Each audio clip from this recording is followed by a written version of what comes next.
नमस्कार छात्रों, आज हम अध्याय 3 चुनावी राजनीति को पढ़ने जा रहे हैं, जिसमें पहला बिंदु है चुनाव क्यों।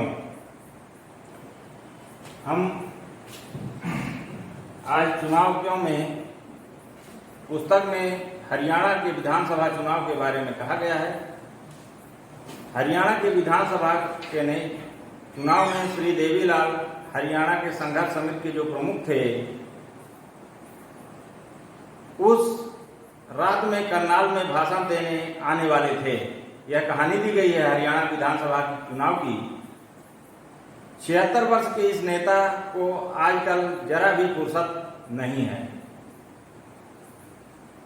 उनका राजनीतिक कार्यक्रम सुबह 8 बजे से शुरू होता था और रात 11 बजे तक चलता था। आज सुबह से उन्होंने चुनावी सभाओं में भाषण दिया। ये पिछले 23 महीनों से हरियाणा विधानसभा में चुनाव प्रचार का कार्यक्रम कर रहे थे। यही कहानी चुनावी राजनीति में प्रारंभ में दी गई है। हरियाणा में 1987 में हुए राज्य विधानसभा चुनावों में से जुड़ी अखबार की खबर है। राज्य में 1982 में कांग्रेस पार्टी की अगुवाई वाली सरकार थी। तब विपक्ष के नेता चौधरी देवीलाल थे। इन्होंने न्याय युद्ध नामक एक आंदोलन चलाया का नेतृत्व किया था। लोक दल नामक अपनी नई पार्टी का गठन किए।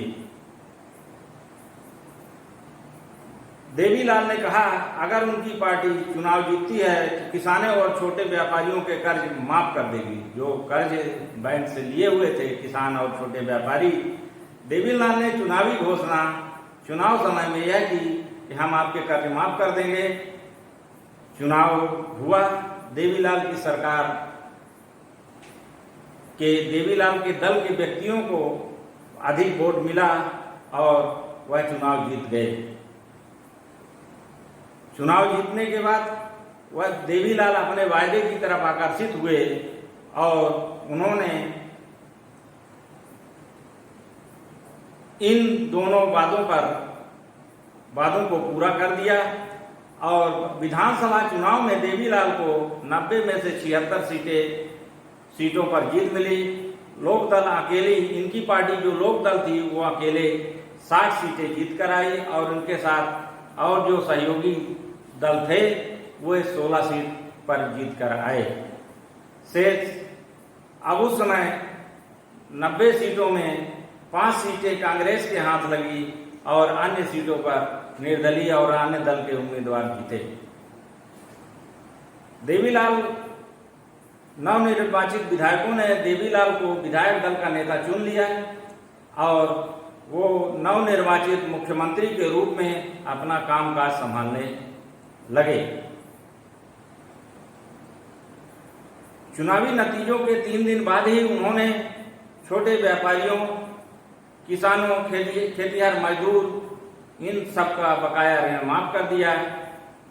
उनकी पार्टी ने राज्य में 4 वर्षों तक शासन किया। अगले चुनाव 1991 में हुए। इस बार उनकी पार्टी हार गई और कांग्रेस पार्टी चुनाव जीतकर सरकार बनाई। ये हरियाणा चुनाव का उदाहरण दे करके इसने चुनावी राजनीति को समझाया है। अब हम अगले बिंदु, इसी का एक बिंदु है, सब पार्ट है चुनावों की जरूरत क्यों। किसी भी लोकतंत्र में नियमित अंतराल पर चुनाव होते हैं। देखिए, लोकतंत्र और गैर लोकतांत्रिक 2 प्रकार की हम सरकारें पढ़ा चुके हैं, एक लोकतांत्रिक और दूसरा गैर लोकतांत्रिक। लोकतांत्रिक सरकारें जहां वयस्क मताधिकार के आधार पर वोट होता है वो लोकतांत्रिक सरकारें हैं, लेकिन जहां पर विपक्ष की भी भूमिका होती है। छात्रों, हम अभी देख रहे हैं वर्तमान समय में हमारा चाइना से कुछ किनारे या बॉर्डर के समझौतों पर विवाद है। चाइना भी कहता है कि हमारे यहाँ लोकतंत्र की सरकार है, लेकिन हम उसको और हमारे द्वारा क्या विद्वानों के द्वारा वहाँ लोकतंत्र की सरकार नहीं कही जाती है, क्योंकि वहाँ कोई विपक्ष नहीं है, वहाँ एक दलीय प्रणाली है। जब तक किसी लोकतांत्रिक सरकार वह है जब तक वहाँ 2 दल नहीं हो और उसके विपक्ष में कोई पार्टी विपक्ष ना हो, में न बैठे। अब हम लोकतंत्र में नियमित अंतराल पर चुनाव होते हैं। दुनिया भर के 100 से अधिक देश ऐसे हैं जहां जनप्रतिनिधियों को चुनने के लिए चुनाव होते हैं। हम यह भी जानते हैं कि अनेक ऐसे देश जो लोकतांत्रिक नहीं हैं वहां भी चुनाव होते हैं। चुनाव वाले लोकतंत्र की कल्पना करें, अगर सारे लोग रोज साथ बैठें और सारे फैसले मिलजुल कर लें, तब बिना चुनावों के लोगों का शासन संभव नहीं है। अध्याय 1 में आपने देखा, किसी भी बड़े समुदाय के लिए ऐसा करना संभव नहीं है कि हर किसी को हर मामले पर फैसला करने का समय और ज्ञान हो, चाहे बड़ा समुदाय हो चाहे छोटा समुदाय हो। अगर हम अपने प्रतिनिधि का निर्वाचन नहीं करते हैं तो हमारे पास इतना समय नहीं है कि हम कोई भी बड़ा या छोटा फैसला लेने के लिए एकत्रित हो सकें हमेशा।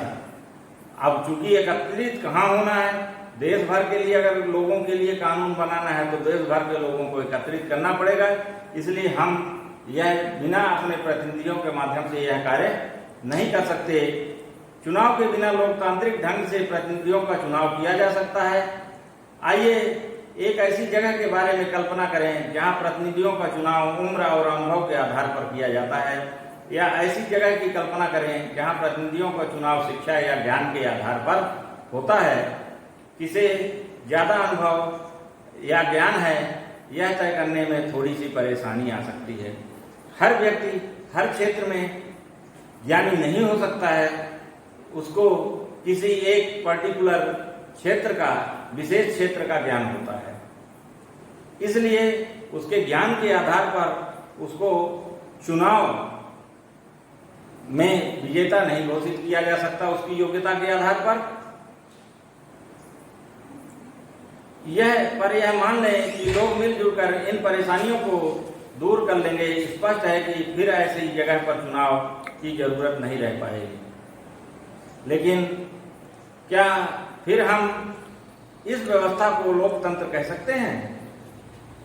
लोकतंत्र नहीं कह सकते, क्योंकि लोकतंत्र में लोगों को उनका प्रतिनिधि पसंद है या नहीं, इसकी जानकारी होना आवश्यक है।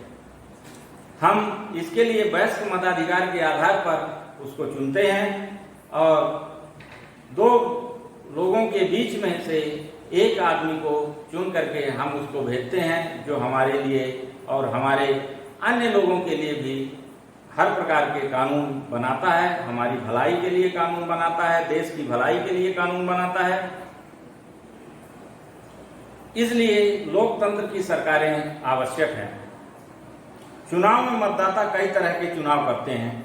अब देखिए, चुनाव में हम वयस्क मताधिकार के आधार पर वोट डालने जाते हैं तो हमको कई बातों को ध्यान में रखना आवश्यक होता है। पहला है, वे अपने लिए कानून बनाने वाले का चुनाव कर सकते हैं कि ये हमारे लिए कानून बनाए।